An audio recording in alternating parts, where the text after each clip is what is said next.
Alright, so the next type of thing that we want to take derivatives of is trigonometric functions.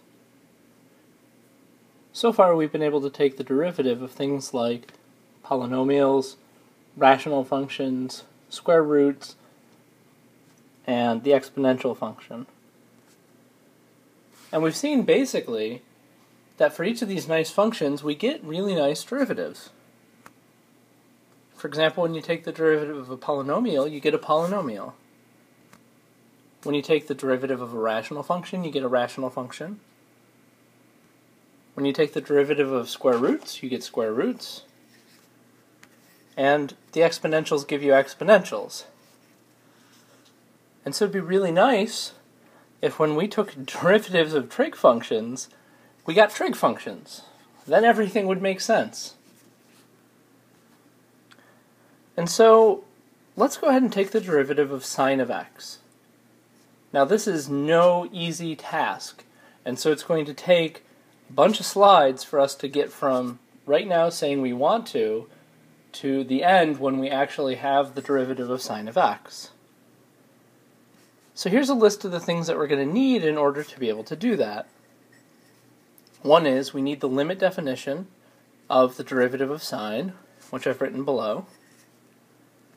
2, we need the sum formula for sine of x, which is written below. And 3, we need what's called the squeeze theorem for limits.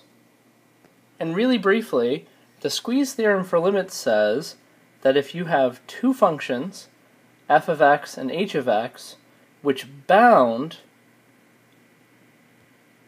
g of x, and the limit of f and h exist, and are equal, then the limit of g of x has to exist too.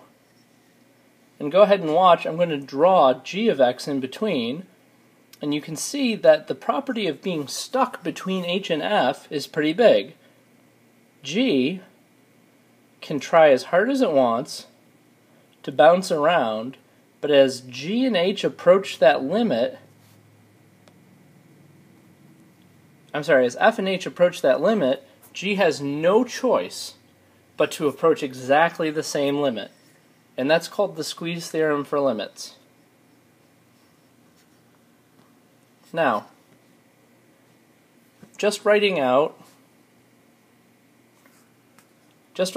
the derivative of sine x as the limit, we get the limit as h goes to 0 of sine of x plus h minus sine of x all divided by h.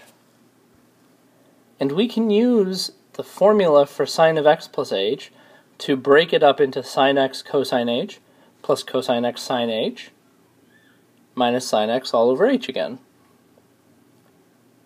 And if you notice, this sine x and this sine x cosine h have a sine x in common, so I pull them out over there on the left, here. And then I've written the parts with h over each other, and I've just pulled the sine and cosine out front. And by multiplying top and bottom of cosine h minus 1, what I'm hoping to accomplish is when you distribute cosine h minus 1 times cosine h plus 1, you get cosine h squared minus 1, which is negative sine squared h. And so you can see here the negative sine squared h is being broken up into sine h and negative sine h. And so we have the limit as h goes to 0 of sine x times sine h over h times negative sine h over cosine h plus 1 plus cosine x of sine h times sine x sine h over h. Now, if you try to plug in 0 for negative sine h over cosine h plus 1, you get 0 divided by 2, and that's awesome. 0 divided by 2, that's 0. But we don't know what to do with sine h over h. As h goes to 0, those both go to 0. And so we're in one of those 0 over 0 situations, and so we have to think about it a different way.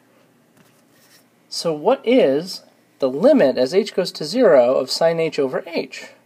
Well, I've gone ahead and drawn this circle, so you can see a couple of things, and the one thing you might not know is if the interior angle is h, then the length of the segment being made by that is also h, if the radius is 1.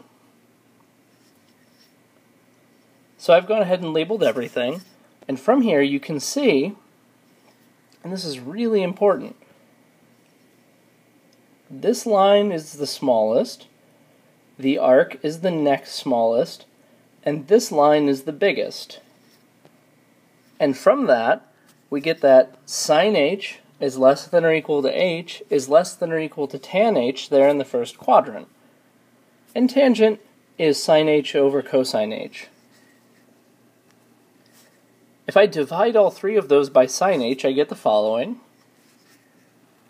And I can go ahead and cancel the signs and get 1. And then if I take the line in B and invert it, that is, divide each of those into 1, flipping all of the fractions, I get line C.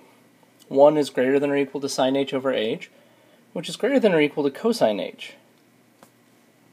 Now, because sine is an odd function, and h is an odd function, when you divide an odd function by an odd function, you get an even function. Cosine is an even function. So sine h over h and cosine h are going to have the same values for tiny positive values as well as tiny negative values. So we can just take the limit as h goes to 0 and not worry about 0 plus or 0 minus. And so the limit as h goes to 0 of cosine h is just cosine 0, which is 1. And what we've just done is we've shown that we have 1 here and 1 here when we take the limit. And since sine h over h is going to be between 1 and 1, magically we get that this limit as h goes to 0 of sine h over h is 1 by the squeeze theorem for limits. So, if we go back to the derivative, we write that the derivative of sine x is this expression from before.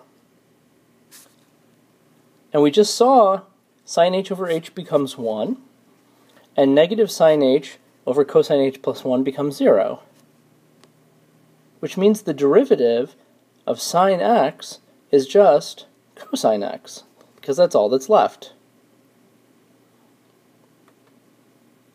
So that's pretty magical. The derivative of sine is cosine. Well, so far it's working out that the derivative of trig is trig. Well, how do we take the derivative of cosine x? Well, look in the upper right-hand corner. The graph of cosine x is just gotten by sliding the graph of sine x. And since it's translated left by pi over 2, the slopes are just going to be translated left by pi over 2. All right? So to find the appropriate slope, we just need to worry about the translation. And so we have that the derivative of cosine x is just cosine of x plus pi over 2. Remember, the derivative of sine is cosine, and cosine is just sine slipped to the left, so the derivative of cosine is just the derivative of sine slipped to the left. And so we get, by using the addition formula for cosine, we get that the derivative of cosine is negative sine of x. And so we were sort of able to cheat. We didn't have to do a terrible limit by recognizing that sine and cosine are almost the same function. And how about the other ones? Well, here are the other derivatives. And we're not going to go ahead and do these in the video, but on the plus side, you get to practice taking the derivatives to verify that these are correct for your homework. So that's it. Thanks for watching the video. Go ahead and do the homework, and I'll talk to you soon.